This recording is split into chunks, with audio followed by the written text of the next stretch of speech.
Hi guys, welcome to part 4 of this 8-part training series. We're going to be talking about 3-5 tops. And I'm excited about this topic because it is my bread and butter, guys. Identifying tops is what makes me a profitable trader. It helps me understand where to short. It helps me identify where to get out, okay? And being able to identify where wave 3 is and where wave 5 is will not only make you a lot of money, but it will save you a lot of money, guys. All right. And this is an extremely important topic to go over. So let's get into it.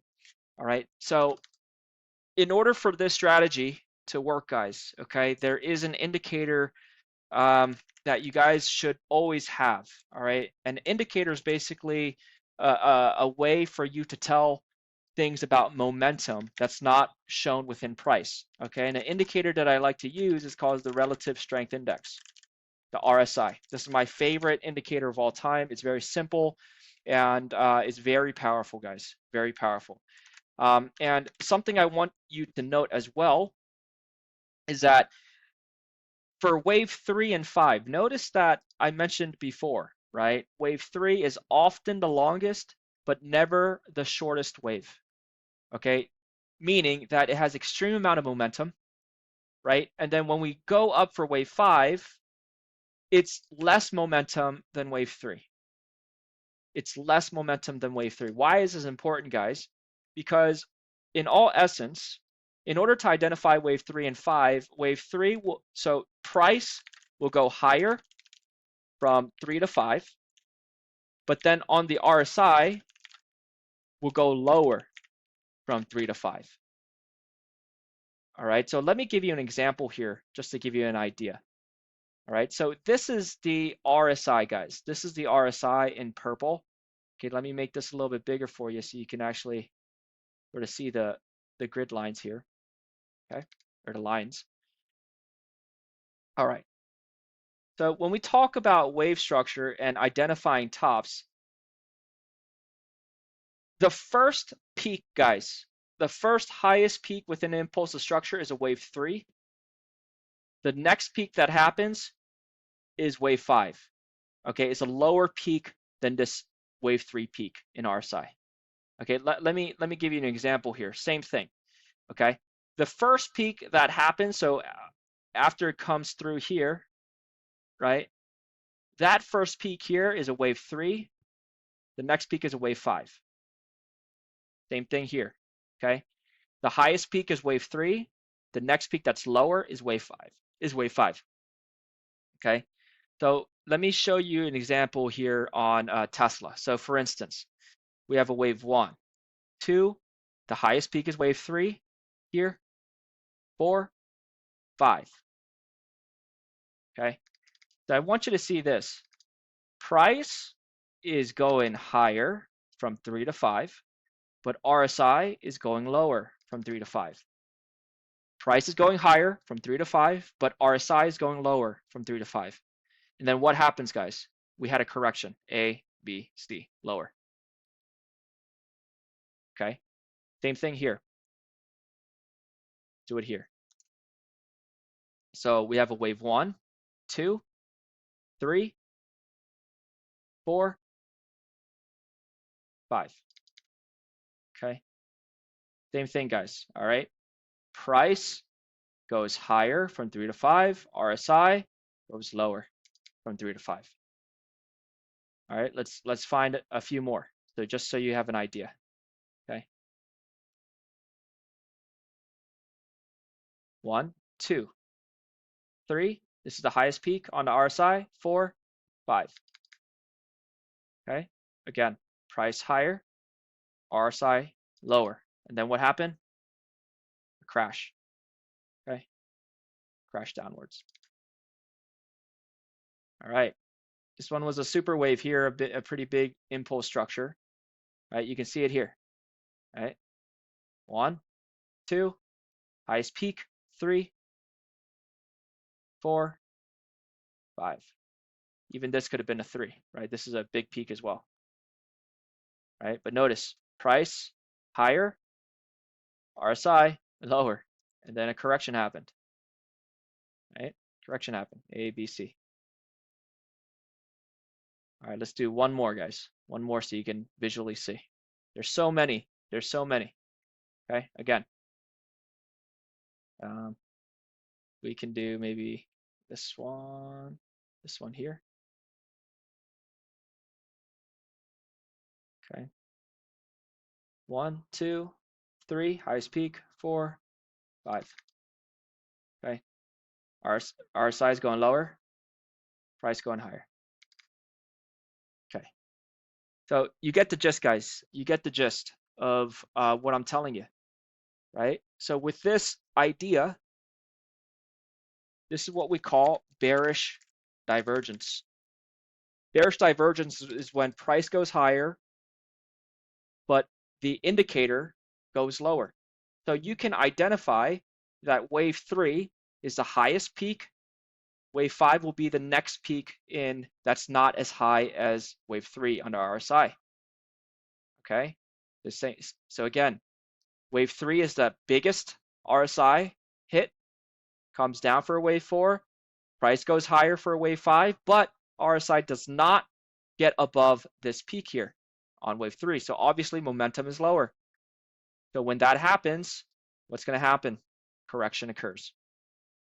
Every single time, guys, every single time, no matter what happens, when you get the peak of wave 3, you'll see it on the RSI. So now you can label it wave 3. Okay, that's a wave 3. Now you know. You know now that it's going to come back down. Price is going to go higher again. So it means that even though the RSI is super high, guys, that's just a wave 3. That is just a wave 3. If you're going to short that market, be careful because remember, wave 4 is only going to hit the 382 mark. It's not going to go all the way down, right? Wave 3, it's still very bullish. So wave 3 down to wave 4. A lot of people make that mistake. They try to short wave 3, but then wave 4 kicks in and then boom, wave 5 stops them out because it surges once more and it stops everyone out. That is when it starts correcting. So always wait. Wait for the peak. Wait for wave 4. Get in on wave 4. Go in short on wave 5. That's how you identify it every single time. Whether it's on the daily chart, the 4-hour chart, the weekly, the 1-minute chart, you'll see this all day, every single day, no matter what, guys. You'll see divergence, divergence, divergence everywhere. My favorite thing is I like to look at divergence on the 1-hour time frame as a day trader. Okay. I like to look at it on a one hour time frame, right? Because look, you get all these peaks, right? So this highest peak is a wave 3. So now you can label it, right? You had a possible 1, 2, highest peak, 3, 4, 5. Price goes higher, right? Price goes higher. RSI goes lower. Bearish divergence, right? You get correction A, B, C. Okay, that's how it goes, guys. That's how it goes every single time. Okay. All right. So that is it for this specific part. Let's talk about the fifth wave. What you'll typically see in a fifth wave, guys. What you'll typically see in a fifth wave in terms of a pattern, right? So you want to combine this, not only with the waves, right? Now you have 1, 2, 3, 4, 5. Now you have the indicators to identify the tops of 3s and the tops of 5s. You have bearish divergence, right? And another thing we want to take a look at is a wave 5, guys. So just within this specific structure, guys, a wave 5. Within a wave 5, and I'll draw it out here.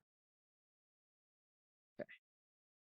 So within a wave 5, guys, okay, you'll typically get this structure. A wave 1 coming up, wave 2 coming down, a smaller wave 3, wave 4, and then a smaller wave 5 before it breaks down. Okay. This is typically what you call a rising wedge, guys, found in the last whatchamacallit, the last top of wave 5. Okay, a rising wedge. You'll see this a lot, guys. You'll see this a lot. It's going to look something like this. All right, you'll see something like this.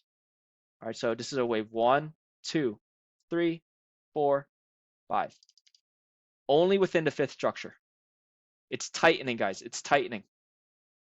All right, this signals a top. So if you start seeing a wave 3 top on the RSI, and you start seeing this rising wedge pattern on a wave 5, guys, it's time to sell out. Get the heck out of there. Okay, it's going to break down. And typically it likes to break down to the start of where here is, guys, around wave wave 4. Sorry, yes. You see something like this. Okay, so again, we're gonna go something like this. It's gonna go 1, 2, 3, 4, 5, break down, up, down. Okay, this is an ABC. A, B, C. All right. So if you start seeing this rising wedge, guys, time to get out. So combine all of this, guys, right? 1, 2, 3, 4, 5 extensions. Now you know the extensions. 1-to-1 extensions on the fifth. You have bearish divergence. You have rising wedge patterns on the fifth. You know exactly when to sell. You know exactly when to get out. Right? That's the 3-5 top strategy that I love to use. 3-5 tops. Okay. So basically, you have a lot of different cases now. You have to think of yourself as a lawyer. You're building a case for your evidence to be correct, right? So imagine if you're on the wave 3, okay, this is the most bullish. Okay, makes sense. This is going to hit the top of RSI on the first wave, or the top of RSI, right? The biggest momentum. It's going to come down for a wave 4. Wave 5, RSI is going to show less momentum, but price is going to go up. You start seeing this wedge pattern here forming on wave 5. And if you take the length of wave 1 and you apply it to wave 5, it's very similar, right? It's getting very toppy. You know to sell now fully and get out. All right, that's how it is, guys. So I hope that really helps you identify where wave 3s and wave 5s are within a structure. On the next video, we're going to be talking about 3-5 bottoms, the opposite now. We're going to be talking about this ABC structure and how to find the bottoms and the start of wave 1. Talk to you guys soon.